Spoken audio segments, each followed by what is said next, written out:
आप देख रहे हैं आपका अपना टीवी चैनल आरजे रमझाझर। जज्बात के रंग, भरोसा के संग। मुंगेली जिले में इन दिनों जिस तरह से कोरोना के मामले में पूरे प्रदेश में वृद्धि आई है, इसको देखते हुए प्रदेश सरकार के द्वारा आम लोगों से इस वैश्विक महामारी से बचने के लिए कोरोना गाइडलाइन का पालन करने की लगातार अपील किया जा रहा है। साथ ही सरकार द्वारा जिले के कलेक्टरों को भी निर्देशित देते हुए कोरोना से निपटने कारगर उपाय कहा गया। मुंगेली जिले में भी लगातार कोरोना के मामले बढ़ते जा रहे हैं। बावजूद इसके आम लोगों में इस महामारी को लेकर गंभीरता नहीं लेते हुए भारी लापरवाही किया जा रहा है। इसी के तहत जिला प्रशासन के द्वारा फ्लैग मार्च निकालकर कोरोना गाइडलाइन का पालन नहीं करने वाले लोगों पर कार्रवाई के सख्त निर्देश दिए गए हैं। इस फ्लैग मार्च को सिटी कोतवाली से लेकर दाऊदपारा चौक बस स्टैंड पड़ाव चौक मुंगेली में निकाला गया। आपको पता ही है कि कोरोना के मामले लगातार बढ़ रहे हैं। मुंगेली जिले की स्थिति भी इससे अलग नहीं है और कलेक्टर सर, एसपी सर के द्वारा बार बार निर्देशित किया जा रहा है कि जो प्रतिबंध लगाए गए हैं कोरोना गाइडलाइंस के पालन करने के लिए जो निर्देश जारी किए गए हैं उसका कड़ाई से पालन सुनिश्चित करने के लिए आज हम लोगों ने एसडीएम सर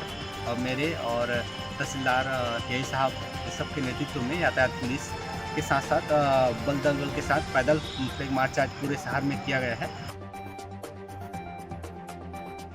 दुर्ग में टोटल लॉकडाउन, जिले में बेकाबू कोरोना की चैन तोड़ने का प्रयास, 9 दिनों तक सड़कों पर दिखेगा सन्नाटा। दुर्ग कलेक्टर डॉक्टर सर्वेश्वर नरेंद्र भूरे ने कहा है कि इस बार लॉकडाउन सख्त रहेगा। इसके लिए आदेश जारी कर दिया गया है। उन्होंने कहा कि इस बार सब्जी और फल मार्केट समेत तमाम दुकानें पूरी तरह बंद रहेंगी। जिले की सीमाएं भी सील रहेंगी। बेवजह यदि कोई सड़क पर दिखाई दिया तो उसके खिलाफ दंडात्मक कार्रवाई की जाएगी। ई पास के बगैर आने वालों पर पूरी तरह से प्रतिबंध होगा। ई पास का आवेदन जिले की वेबसाइट पर उपलब्ध कराया गया है।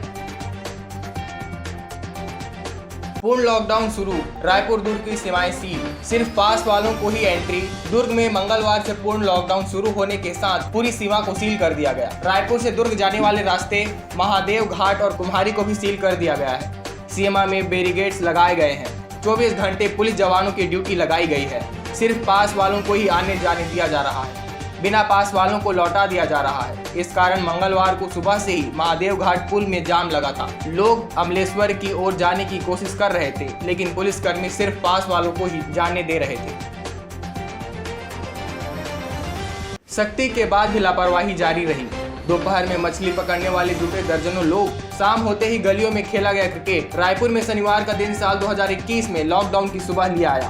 दिन भर सड़कों पर पुलिस का पहरा रहा, मगर कुछ इलाके के लोगों ने लॉकडाउन के बाद भी लापरवाही जारी रखी। गुड़िहारी इलाके के कुकरी तालाब में दर्जनों की संख्या में लोग जुट गए।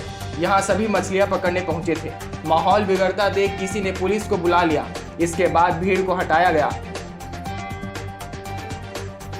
भ्रष्टाचार के कई गंभीर प्रकरणों की जांच चल रही। कांग्रेस के 8 विधायकों की चिट्ठी के बाद चतुर्वेदी की ग्रामीण आजीविका मिशन छुट्टी। कांग्रेस के 8 से अधिक विधायकों की नाराजगी के बाद आखिरकार पंचायत विभाग के अफसर अशोक चतुर्वेदी से राज्य ग्रामीण आजीविका मिशन और कौशल योजना के संचालक का प्रभार वापस ले लिया गया है। चतुर्वेदी के खिलाफ भ्रष्टाचार के कई गंभीर प्रकरणों की जांच चल रही है। इसके बावजूद उन्हें आईएएस कैडर के पद पर अतिरिक्त प्रभार दे दिया गया था। धरसीवा की विधायक अनीता शर्मा समेत 8 कांग्रेस विधायकों ने चतुर्वेदी की पदस्थापना पर नाराजगी जताई थी और उन्होंने कांग्रेस की राष्ट्रीय अध्यक्ष सोनिया गांधी को पत्र लिखा था। विधायकों ने साफ तौर पर कहा था कि भ्रष्टाचार के गंभीर आरोपों से घिरे अफसर को अतिरिक्त दायित्व देने से पार्टी और सरकार की छवि पर बुरा असर पड़ेगा। दरअसल आईएएस कुमार लाल चौहान के चुनाव कार्य से बाहर जाने के बाद मिशन संचालक का प्रभार जूनियर अफसर चतुर्वेदी को दे दिया गया था।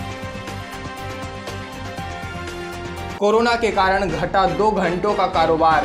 आज से सभी दुकानें सुबह 6 से शाम 7 बजे तक खुलेंगी। रेस्टोरेंट, होटल से होम डिलीवरी रात 9 बजे तक। संडे मार्केट बंद। पेट्रोल पंप और मेडिकल स्टोर को छोड़कर अब सभी तरह की दुकानें, व्यावसायिक प्रतिष्ठान अगले 10 दिनों तक रात 9 बजे की बजाय शाम 7 बजे बंद करना होगा। हालांकि रेस्टोरेंट, होटल व ढाबे में टेक ओवर और होम डिलीवरी रात 9 बजे तक चालू रह सकता है। निर्माण के दौरान विवाद, कंक्रीटीकरण रोकने रोड पर ही सामने कुर्सी डालकर बैठा एमआईसी मेंबर। बिलासा तालकोनी के पास कृष्णा विहार के अप्रोच रोड के निर्माण के दौरान सायं 3 बजे से 6 बजे तक विवाद के बाद कंक्रीटीकरण नहीं हुआ। आरोप है कि 4% कमीशन की मांग को लेकर पार्षद ने काम रुकवा दिया। प्रत्यक्षदर्शियों के अनुसार घटिया निर्माण का आरोप लगाते MIC मेंबर मनीष गढ़ेवाल तैयार कंक्रीट कैप्सूल के सामने कुर्सी डालकर बैठ गए। कोनी जोन के इंजीनियर हितेश मक्कड़ ने ऐतराज किया। ठेकेदार पवन भोसले व इंजीनियर कोनी थाने पहुंचे। पुलिस मौके पर पहुंची और उन्होंने FIR कराने कहा। PSC की तैयारी कर रही छात्रा ने जहर खाकर खुदकुशी कर ली। अंकिता कलचरिया पिता त्रिलोक चंद कलचरिया 24 वर्ष, मूल रूप से वह डोंगरगढ़ की रहने वाली हैं। उसके पिता जेल प्रहरी हैं। बिलासपुर में राजीव गांधी चौक के पास वह किराए से मकान लिया था। वह DP कॉलेज में MSc भी कर रही थी। सोमवार की दोपहर करीब 3 से 4 बजे के बीच वह अपने कमरे में किसी कारण से चूहा मार जहर खा ली। उसे गंभीर हालत में सिम्स में लाकर भर्ती कराया गया था। मंगलवार की सुबह करीब 8 बजे उसकी मौत हो गई। सूचना मिलने पर सिविल लाइन पुलिस ने मर्ग कायम कर जांच शुरू की। उसके कमरे से सुसाइड नोट नहीं मिला है, इसलिए खुदकुशी के कारण का पता नहीं चल सका। पुलिस ने शव का पंचनामा कराया है।